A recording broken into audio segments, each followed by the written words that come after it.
이쪽에서 뵈니까 우리 수원고등법원장님 뵙기가 가장 편하니까 수원고등법원장님한테 질문하는 것을 하면서 제가 말씀을 드리겠습니다. 제가 89년도에 사법연수원을 수료한 다음에 올해가 딱 30년째거든요. 제가 한 가지를 원칙을 세우고 살았는데 지난번 얘기는 또 그 얘기를 하게 돼요.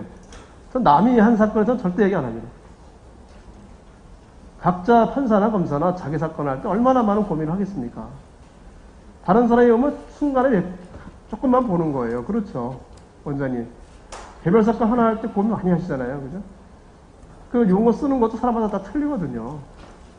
그래서 남의 사건에 대해서 다른 사람이 처리한 사건에서 내가 아는 것도 일부밖에 모르기 때문에 절대 얘기를 안 해오는 것을 제 원칙으로 섞고 살아왔는데요. 국회의원에 대해서 와서 보니까 되게 웃기더라고요, 이게. 국회의원들은 여야를 떠나서 개별 사건에서 이렇게 아는 것처럼 나는 현재 얘기하는지 모르겠어요. 기록도 다 안 봐놓고 직접 신문한 것도 아닌데 좀 그렇지 않습니까, 원장님?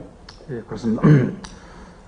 저도 사실 제가 직접 기록을 보고 재판을 다녀온 남의 사건에서는 말을 안 하는 편입니다. 안 하는 편인데, 물론 제3자 입장에서 국민 입장에서 재판에 대해서 얼핏 비판은 가능하다고 봅니다. 네, 비판은 가능하죠. 제가 그거는 안 된다는 말씀이 아니라 적어도 법조인들 같으면 그런 건 아니다, 그렇게 얘기하면 안 된다는 얘기를 하셔야 된다고 생각해서 제가 말씀을 드리는 거고요. 요새 몇 달 전에 나온 책 중에서 언페어라는 책이 하나 있습니다. 혹시 보셨는지 모르겠는데요. 그 책에 보면 재밌는 얘기가 있어요.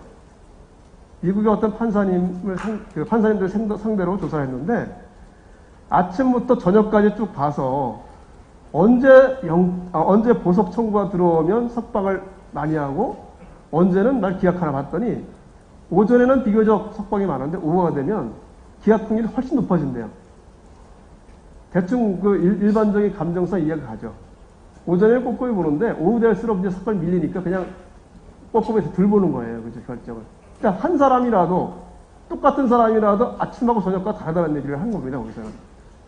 하물며 사람이 다른데, 판사님이 다른데, 이 판사는 이렇게 했다라고 저 판사는 저렇게 했다라고 이게 어떻게 했다 이렇게 얘기해 좀 굉장히 웃기는 거 아닌가요? 전 그런 생각이 들어요. 예전에 원주에 판사님 두 분이 형사단독을 한 적이 있었는데 두 분이 양형이 너무 틀린 거예요. 그래서 어디 딱 자기 사건이 배당이 되면 원주구조소에서 난 죽었다 이렇게 하고 딴 판사님 배당이 되면 살았다 이렇게 하고 그런 것도 있거든요. 저는 그렇게 생각합니다. 그래서 우리 원장님이나 여기 있는 판사님들께서 이런 문제를 가지고 정치권이 얘기를 할 때 그런 가부간에 관련된 문제는 분명하게 말씀해 주시는 것이 고위법관님께서 또 하셔야 될 일이 아닌가 저는 생각합니다. 그 점에서 좀 너무 이렇게 국감에 나와서 증인 나오셨다 해가지고 너무 순하게만 답변하려고 하지 마시고 그런 문제는 그냥 짚고 넘어가야 될 것 같아요. 한 가지만 짚고 넘어가겠습니다. 이게 이미 압수수색을 많이 해서 증거가 많이 확보되면은 그런 경우 되게 이제 증거가 확보되어 있기 때문에 증거인멸의 우려가 없다 이렇게 자기 얘기하잖아요. 원장님 그렇게 안 합니까? 그렇게 설치하는 건 많이 있어요. 그렇죠?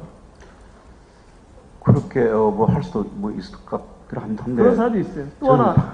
또 하나는 여러 번 출석을 해가지고 조사를 받았어요. 그러면 도저히 우려가 없다 이렇게 많이 하잖아요. 그런 표현 많이 하거든요. 어떤 표현을 썼느냐 어떤 표현을 썼느냐 이런 것만 다를 뿐이지. 그래서 하나의 사건 가지고 너무 이렇게 지역적인 문제, 표현의 문제를 가지고 하는 것은 적절하지 않고 바로 그러기 때문에 저는 적어도 그러기 때문에 이런 것이 정치 공세라고 얘기하는 겁니다. 저는 실제로 원장님 대답할 수 없는 문제를 가지고 그렇게 얘기하면서 그렇게 하잖아요. 아까도 마찬가지죠. 저는 명재관 판사를 출석하라고 했을 때 원장님들이 그건 단호하게 말씀하셨어야 된다고 생각을 해요.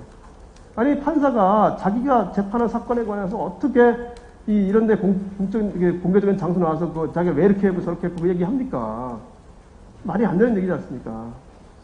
저는 그렇게 생각합니다. 원장님들한테 그런 점을 좀 과감하고 분명하게 말씀해 주실 필요 있다 이런 말씀 드리고요.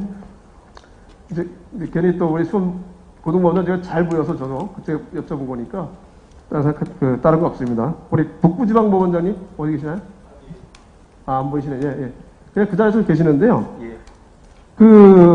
1심 처리 기간이 정부에서 가장 늦은 데가 북부로 되어 있더라고요. 그 특별한 원인이 있습니까? 예, 그 부분에 대해서 저희들도 원인을 분석해 본 결과로는 민사 사건의 경우에는 그 위원님께서도 잘 알고 계시듯이 1심 민사 사건 접수 사건의 대부분을 차지하는 민사 소액 사건의 경우에 북부지방법원에 최근에 급격히 증가를 하고 있습니다. 예컨대 2006년도에 3만 7천 건 정도 접수했던 것이 올해 아마 7만 건을 넘어설 정도로 이렇게 급격하게 증가를 했고, 그 이유는 소액 그 사건, 소액 추징금을 청구하는 대부 금융회사들이 본점이 북부법원에서 다수의 양수금 청구를 하고 있어서 그와 같은 소액 사건이 네. 접체되면서 결과적으로 민사 사건 처리가 처리 기간이 길어지는 것 같습니다. 그래서 그렇게 되면 그건 이제 대책을 마련하셔가지고 예, 그래서 저희들도 7월 1일부터 소액 금융 사건을 전담하는 재판부를 정설하고 네. 9월 1일부터는 소액 일반 사건 재판부를 정설해서 그 부분에 대해서 대처하려고 생각하고 있습니다. 그러면 이제 그게 적착이 되면서 처리 기간이 어느 정도 되는지를 나중에 또 찾아 확인해 봐야 되겠네요. 그렇죠? 예, 열심히 노력하겠습니다.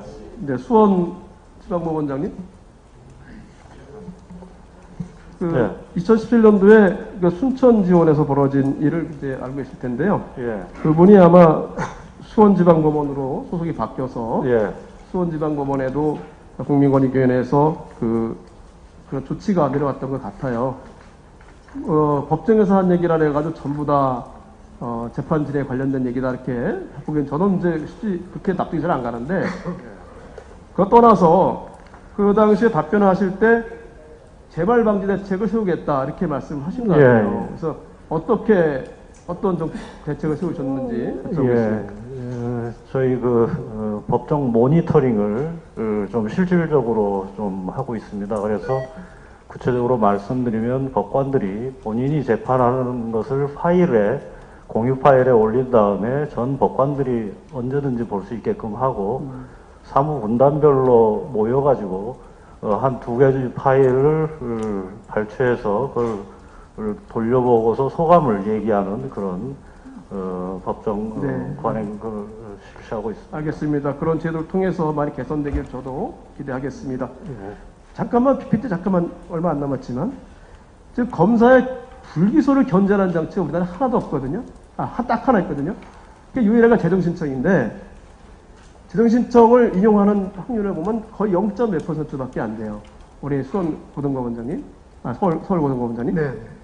그죠? 이게 예. 검사의 불기소를 견제하는 장치치고는 너무 작동이 안 되는 것 같아요. 예, 동감합니다. 제가 봐도 재정신청 사건의 심리가 충실히 이루어지고 있다고 제가 잘 안 봤거든요, 전에도.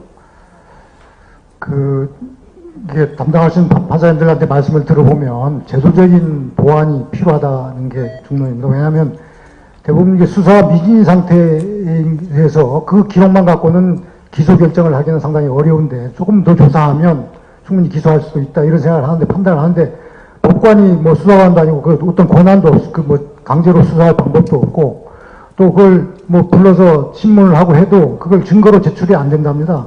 그런 한계도 있고 또 이게 공소 유지 자체가 이제 검찰이 담당하기 때문에 소극적으로 이제 임하는 경우가 있어서 공소 유지 변호사들을 다시 보완하는 게 필요한 거 아니냐 이런 이야기를 많이 합니다. 그런 점에서 어떤 제도적인 보완이 필요한 거 아닌가 이런 생각을 합니다.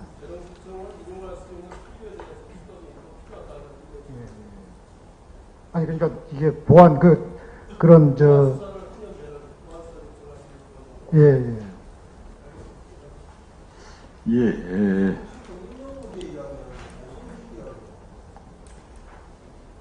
예, 수고하셨습니다.